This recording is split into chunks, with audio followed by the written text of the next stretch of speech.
Burn my eyes. Thank you very much. As I said, these are a bunch of short pieces. This next piece is called The Men at the Construction Site.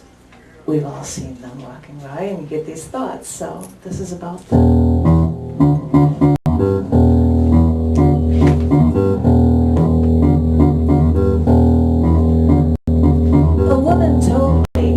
Scientists did an experiment where a woman first walked past a construction site with her head down. No one bothered her, no one noticed her. Everyone at the site left her alone. Then, later in the day, she walked past again in the same outfit with the same stride, but this time she walked with her head up more confidently.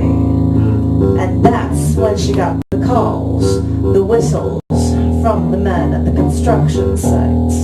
And you tell me it's not deliberate, and you tell me it's not an effort to keep women in their place.